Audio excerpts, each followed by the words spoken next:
Alright guys, that's a 2020 GMC Sierra dually. Woo, that thing looks good. He's pulling a Pinnacle. That's through J-Cole. Dang, that thing looks so good, guys. Look at that thing. Beautiful. Beautiful truck. He has no idea that he's on camera right now. Woo! That is a big old truck, man. That thing looks so good. Hopefully you guys can see it. Wow, that truck looks good. Welcome back to JB Reviews. Today's gonna be part 2 for the towing test for this beautiful 2019 Chevy Silverado. If you get a chance, go back, watch the video. I'm not gonna go over as much stuff at the beginning as I have done in the past. I wanna try to keep these videos shorter. So if you wanna see what the payload capacity is, all that good stuff, you gotta go back and watch the last video. But today we're gonna be hooking this thing up. We are gonna be going up 6% grade, guys. So I'm gonna go ahead and install my hitch on this truck, and we're gonna go ahead and get a measurement to see what it is, unload it, get one loaded, and then like I said, we're gonna get down the road and see what this new L5P Duramax can do. All right, so let's go ahead and check out this backup camera here. Actually, I gotta fix my mirror on this side. I can't see anything. Ah, that's better. Nice, cool. All right, let's get nice and level with the back. So here it is. So this camera is definitely, very fuzzy. You can't zoom in or anything. I can't see anything. I may have to eyeball this bad boy. Oh, there it is. I can see it now. So I'm just a hair off. I'm just gonna pull forward, turn a little bit to the right, and we should be there now.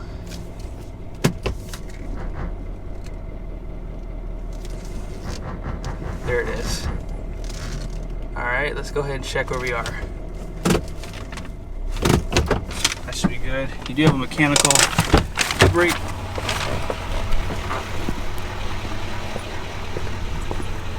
Yeah, and here we are. My truck does sit substantially higher than this truck does too, so just gonna lower it down just a little bit.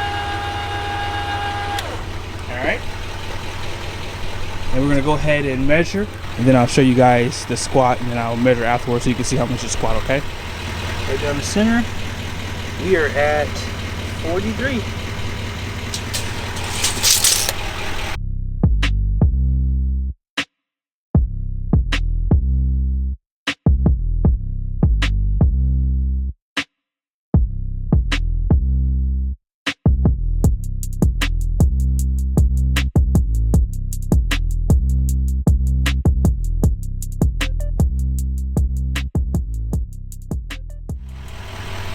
The Silverado looks really good in front of my trailer. It's running about level, maybe slightly above. It may drop maybe a little bit more when we go down the road, but this is probably about 1,150 pounds of tongue. And it's running about slightly above level. Let's go ahead and measure to see how much it dropped off.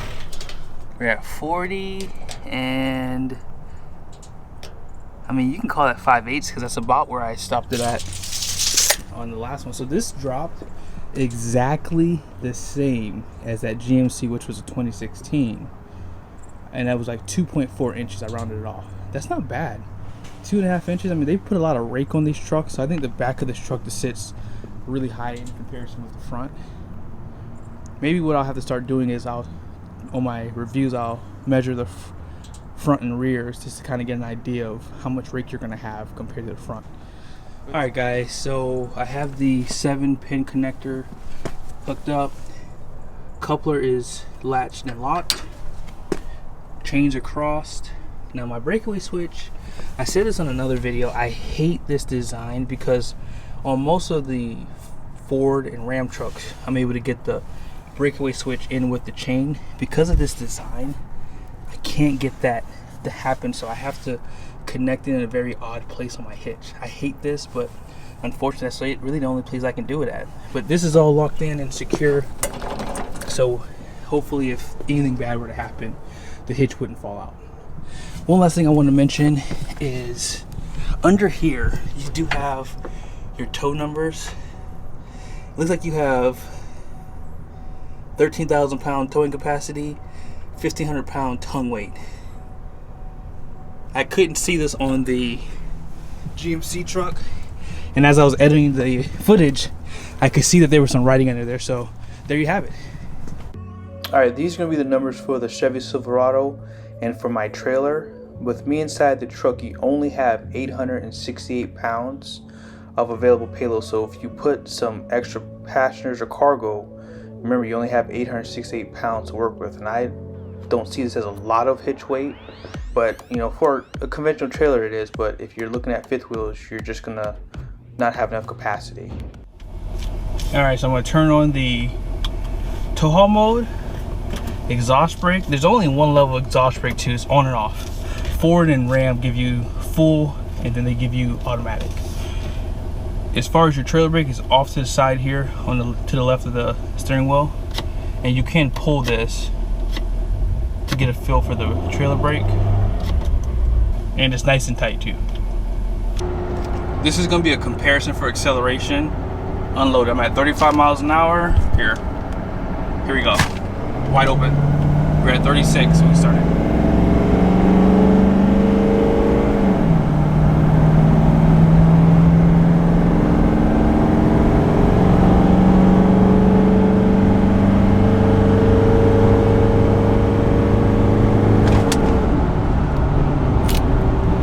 I did a video on a 2020 Chevy Silverado, and now that I've test driven another Duramax, this truck is basically 2 years old. It has 22,000 miles. I think once these Duramaxes get some miles on, probably over 10K, they really start to get fully broken in. This truck is fast. Like, I can't wait to hit the grade to see how well it's going to do in comparison.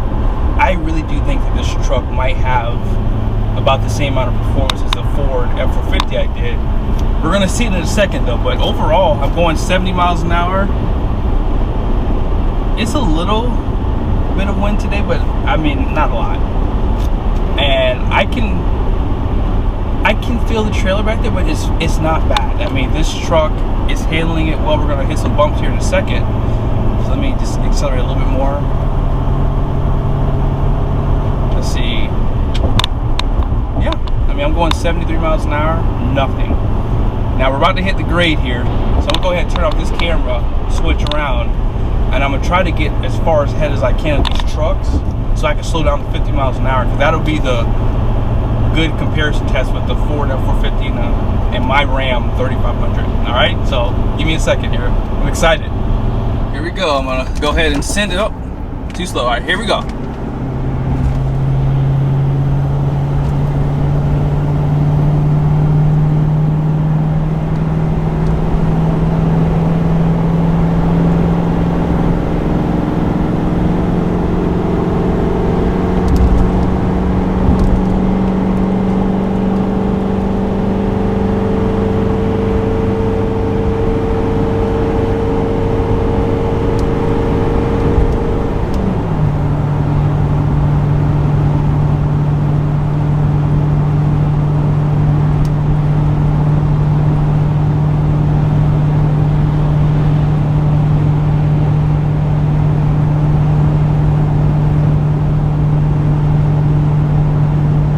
Alright guys, 81 miles an hour. That's it. It will not go any faster than that. And I will be honest with you guys. Ooh, it's swaying. But yeah, I did start a little bit earlier than I normally do, so that wasn't too fair. But what I'll have to do is I'll just have to start accelerating in the future at that same spot.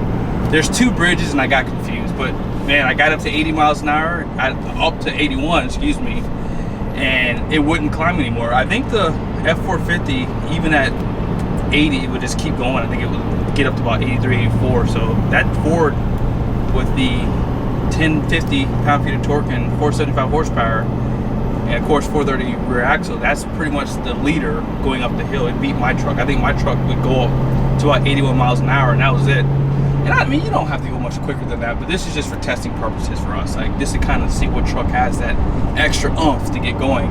Now again, I will have to do this test again. If they ever have another truck come available like this, I'll start from the second bridge, because like I said, that time around I got a head start. I almost got like probably like a eighth of a mile head start So, all right, let's go ahead and check out this exhaust brake.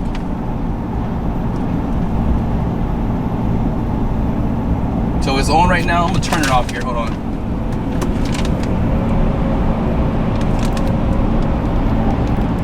Turn it on again.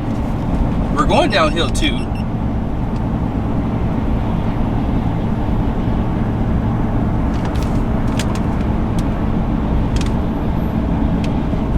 I don't hear anything, guys. I don't hear anything. But look at the acceleration. This thing has really good acceleration. When you're like on flat ground, it just goes. Wow, really good. So we're gonna make a U-turn here in a second, and we're gonna do a 0 launch, and we'll be able to compare acceleration with that. Okay. I probably sound like a broken record now. I've tested so many of these half-ton Silverados and heavy-duty Silverados. I feel like I said, there's definitely, like, when I do this, the truck is moving, but like it's not a lot. Like, I had a couple other trucks where it felt tighter. I don't know if there's just play in some of them and some of them don't have play, but when you get over 75 miles an hour, this truck just starts to really feel unstable. Like, I can tell that, and I've said this so many times, weight distribution hitch is in the future of this truck if I was towing with it. I mean, I haven't used one on my truck because I don't feel the same kind of sway. And my truck is heavier than this truck. So, I mean, that's going to be a factor. And my truck is going to be a little bit longer. But despite those two things, I think it really does come down to the suspension on the front. Like, don't get me wrong, this truck unloaded, it drives probably the best. But it's at the sacrifice of towing heavy. I could not imagine having, 1,500 pounds of pin weight back there without a weight distribution hitch. I wouldn't do it because I would feel like I'd be white knuckling. I mean, right now I'm good. I'm going 70 miles an hour. At this speed, you're fine. And you really shouldn't be going that much quicker than that when you're towing a trailer. I mean, there's a lot of traffic today, so I probably would stay right here. But I think that GM trucks are last place when it comes down to overall control. I think that Ford and Ram just have a little bit more stability going down the road. I mean, if it's windy, if you go over a bridge that has like a really, big imperfection, I mean, that trailer jumps up. I mean, I feel like that independent front suspension is just not going to be able to handle that jolt as much as like a solid frame axle will. But that's just my 2 cents. Like I said, I think that it's just something you should consider if you're towing heavy. I like the idea of this, but if I was buying this truck to tow maybe something like this, or maybe like a boat that's 8,000, 9,000 pounds, I would be okay with this truck without using a weight distribution hitch. But with this trailer and how it is kind of heavy up front, it does kind of make this truck feel unsettling. All right, guys, so we're at the midway point, made the U-turn. I did push out the mirrors, and you could really see around the trailer really well. So I'm gonna get over here on the side. There's some cars coming. As I mentioned, we're going to do a wide open throttle from 0. And it should be a good test for you guys too, to kind of get an idea of acceleration.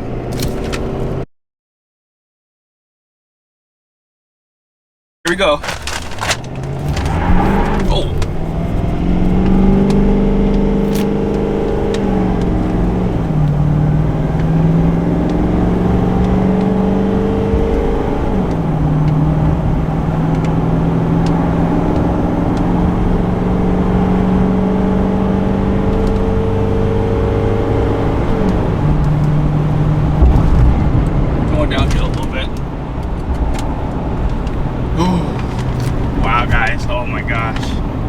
I'm done for the day with the 75, 80 miles an hour, guys. The tail is wagging the dog. And if you don't know this, I mean, when you're towing a trailer and you put tongue weight on your truck, it does raise that front axle a little bit. I mean, you're probably raising it by 300 to 400 pounds. So that's going to affect your towing. That's why a weight distribution hitch will definitely be in the future of this truck, because, I don't know. I couldn't really explain the engineering behind why this truck feels so much softer up front, but I can clearly tell that it just doesn't have that control that the other two trucks have.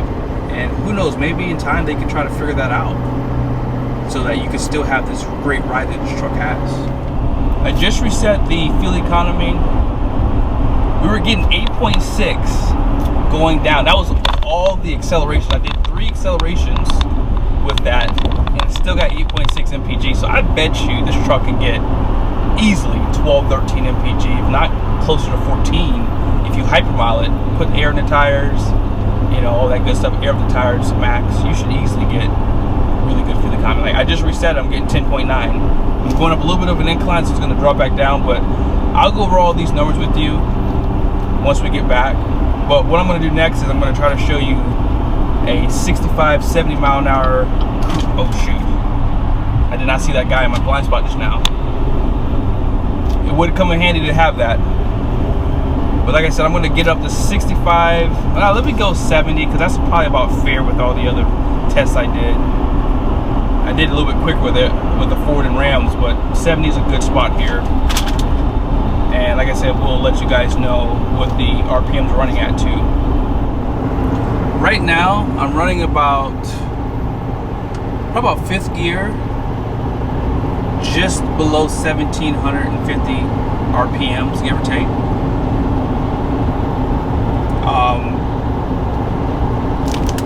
Let me see if I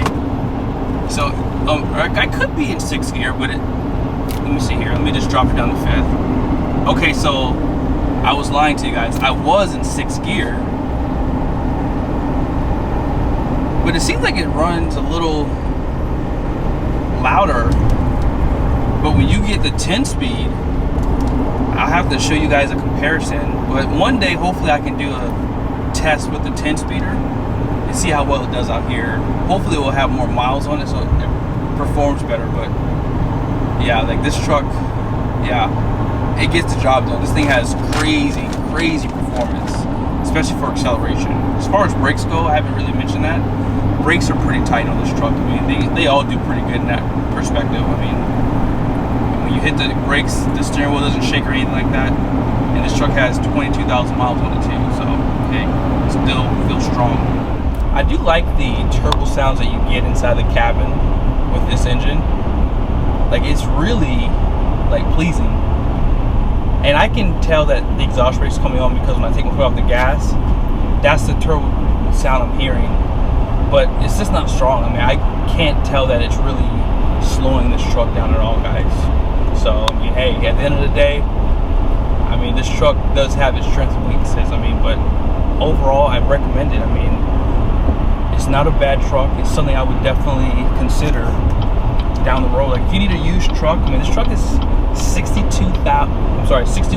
I mean, it's 2 years old. I mean, if you're looking for a new truck right now, it's March, and I mean, the market is just really hot for trucks right now, and there's not a lot of new inventory. So when they get new trucks coming in, you're probably going to pay sticker for it. So this is a good option right now. So you just have to do your research and see what works best for you.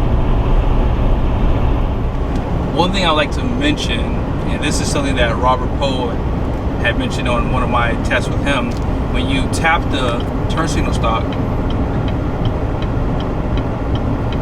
it gives you 6 signals as opposed to 3. On the Ford, it gives you 5. Ram doesn't do anything different. It just gives you 3 every time. So that's a nice little touch. And you probably would never even think about it if you're just driving your truck. You might have just thought you hit it too many times. But yeah, this allows the people around you to know you're about to make a turn. So it comes in helpful when you're towing a trailer. All right, so here's the moment of truth. We're gonna see how it's gonna downshift. So I'm just gonna put my foot on the brakes a little bit. All right. There we go. Nice downshifts. Wow. Really strong, guys. Not stronger than Ram, but strong enough. Wow. Well, guys, I got stuck at this light, so I'm going to end off the fuel economy at 11.2. So normally I'd wait till we get back in the parking lot, but yeah, I'm going to burn off a few MPGs just from just that acceleration alone. But yeah, 11.2 is where we're going to finish off at. But overall, the truck handles well at 70 miles an hour. As far as comfort goes, this truck is soft in comparison with the other two brands, and that's not a bad thing. I mean, it's just a little bit softer, but all in all, I like the truck, and yeah, I think that is something you should definitely put on your list if you are in the market for L5P. So what did you guys think about that video?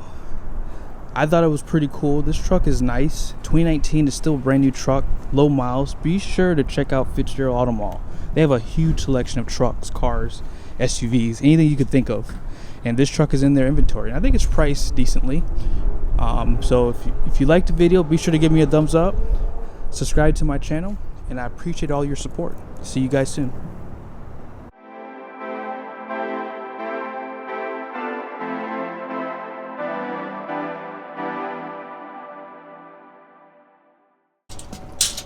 Since you stayed to the end, it dropped down to 40 and 7/16 from 40 and 5/8.